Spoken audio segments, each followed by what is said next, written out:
नमस्कार, मी पंजाब डक. सगळ्यात महत्वाचं काय झालं की आता मराठवाडा, पश्चिम महाराष्ट्र आणि उत्तर महाराष्ट्र आता काय झालं की म्हणजे ह्या 2 दिवसापासून मराठवाड्यात तर पावसाने इतका धुमाकूळ घातलाय. मग मराठवाड्यात काय परिस्थिती राहणार तर तुम्हाला सांगू इच्छितो. हे परतीचा पाऊस आहे. मी म्हटलं होतं ना, परतीचा पाऊस काय होतो, जे भाग सुटला ना तिथं झोडपून काढतो. मग कोणता भाग सुटलेला होता? अहिल्यानगर सुटलेला होता, बीड जिल्ह्यातला काही भाग सुटलेला होता, कडाशीचा काही भाग सुटलेला होता. तर त्या भागाला आज देखील खूप पावसानं झोडपिलंय. आणि मराठवाड्यातल्या शेतकऱ्याला खास करून आज सांगतो की आज आहे 16, 17 आणि 18, आणखी 4 दिवस मराठवाड्यातल्या सगळ्या जिल्ह्यामध्ये दररोज वेगवेगळ्या तालुक्यात, वेगवेगळ्या भागात, वेगवेगळ्या गावात असा जोराचा पाऊस 4 दिवसात पडणार आहे. आतापर्यंत तुम्ही पाऊस इतका कधी पडलेला नाही पहिला, असा या 4 दिवसात पाऊस काय होणार आहे. म्हणजे सांगायचं झालं तर नांदेड जिल्हा, हिंगोली जिल्हा, परभणी जिल्हा, बीड जिल्हा, लातूर जिल्हा, जालना जिल्हा, संभाजीनगर आणि धाराशिव जिल्हा, ह्या जिल्ह्यामध्ये काय होणार आहे, मराठवाड्याच्या 16, 17, 18 4 दिवस खूप जोराचा पाऊस पडणार आहे. त्याच्यानंतर 18च्या नंतर 19 नंतर काय होईल, थोडं म्हणजे उघाड भेटणार आहे 19 पासून. पण उघाड जरी झाली तरी काय होणार आहे, मराठवाड्यात मात्र स्थानिक वातावरणातून जवळपास 21 तारखेपर्यंत, 21-22 सप्टेंबर पर्यंत थोडा भाग बदलत पाऊस पडणार आहे, म्हणून हे अंदाज लक्षात येतात. पण 17-18 तारखेच्या नंतर पावसाचा जोर मराठवाड्यातल्या ओसरणार आहे. स्थानिक वातावरण तयार होऊन काय होतं की म्हणजे 19, 20, 21 पर्यंत मराठवाड्यात पाऊस राहू शकतो. म्हणून मराठवाड्यातल्या शेतकऱ्यांचं ज्यांचं सोयाबीन काढायला उडीद काढणं चालू, तुम्ही काय करायचं, दुपारी 2 पर्यंत काढायचं, वरी ढिगल मारायचा, 1 घंटा वाळलं की झाकून ठेवायचं. अशी परिस्थिती केली तर तुमचं सोयाबीन उडीद हाताला लागेल. त्याच्यानंतर आपण काय करू, पश्चिम महाराष्ट्राकडे. पश्चिम महाराष्ट्राकडे सोलापूर जिल्हा, सांगली जिल्हा, सातारा जिल्हा, कुडाळ ते म्हणजे सातारा जिल्हा, अहिल्यानगर, नाशिक जिल्हा, ह्या पट्ट्यातल्या शेतकऱ्याला सांगू इच्छितो की 16, 17, 18 4 दिवस दररोज वेगवेगळ्या भागात, वेगवेगळ्या गावात, वेगवेगळ्या तालुक्यात जोराचा पाऊस पडणार आहे, विजेच्या कडकडासह पडणार आहे. म्हणून हा अंदाज लक्षात येतात.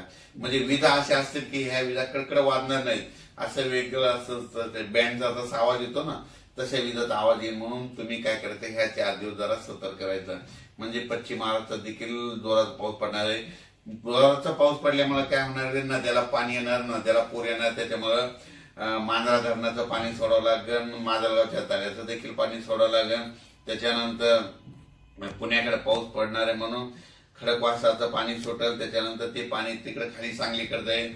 नद्याच्या पाण्याच्या पातळीत वाढ होणार आहे. म्हणून सातारा, सांगली, कोल्हापूर, सोलापूरच्या शेतकऱ्यांनी हा अंदाज लक्षात घ्यायचा. आता त्याच्यानंतर आपण उत्तर महाराष्ट्राकडे.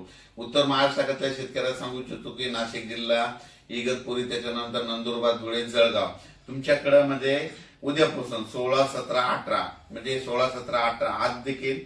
आणि हा परतीचा पाऊस आहे. आणि परतीचा पाऊस काय करतो, सगळ्याला झोडपून काढतो, म्हणून गेला खेळायचा. याच्यानंतर आता हे झाला परतीचा. मग याच्यानंतर परत शेतकऱ्याला माझी विनंती आहे की तुम्ही काय करा, 18च्या नंतर काय भागात थोडं उघड भेटणार आहे.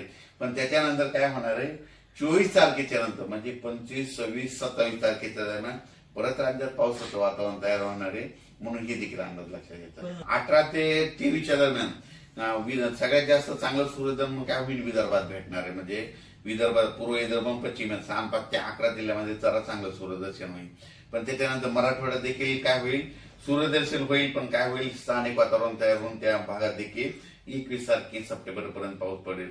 म्हणून हे लक्षात येतं. पश्चिम महाराष्ट्रात देखील तशीच परिस्थिती राहील आणि उत्तर महाराष्ट्रात देखील राहील. आणि राहिला प्रश्न आता म्हणजे तेलंगणा, आंध्र प्रदेश आणि कर्नाटक, ते शेतकऱ्याचे मला फोन आले की आमच्या परिसराची काय परिस्थिती. तर तेलंगणा, आंध्र प्रदेश आणि कर्नाटकचे जे जितके तालुके, त्या शेतकऱ्याला सांगू इच्छितो की तुमच्याकडे देखील म्हणजे 18 पर्यंत चांगला जोराचा पाऊस पडणार आहे. काही ठिकाणी मुसळधार पडणार आहे, कुठं अति मुसळधार पडणार आहे. म्हणून हा अंदाज लक्षात. नागपूरकडं म्हणजे आता आपण सांगितलं होतं ना की 18 तारखेपासून नागपूरकडे चांगलं सूर्यदर्शन होईल. बंधाऱ्यानं सांगितलं होतं की ह्या 13 तारखेला अहिल्यानगरकडं म्हणजे बीड जिल्ह्यात अहिल्यानगर कडे खूप पाऊस पडेल आणि 1.25 लाखानं पाणी सुटेल, असं तिथं आपण तसं पाणी सुटलंय. आणि त्याच्यानंतर आपण एका ठिकाणी विहिरीच्या पाणी पूजनाचा कार्यक्रम केला होता. ते लाडजवळगावचे शेतकरी केवळ म्हटले सगळ्या महाराष्ट्रात पाऊस पडला आणि आमच्या लाडजवळगावात पडला नाही. मग त्यांना तिथून काय केलं, अभ्यास केल्याच्या अंती त्यांना म्हटलं तुम्ही काही चिंता करू नका, आणि तिथं इतका पाऊस पडला. आता त्यांचे मेसेज आले, ते तळ देखील भरलं. ते विहिरीचं ज्या पूजन केलं ना, त्या विहिरीच्या लेवर पाणी आलंय.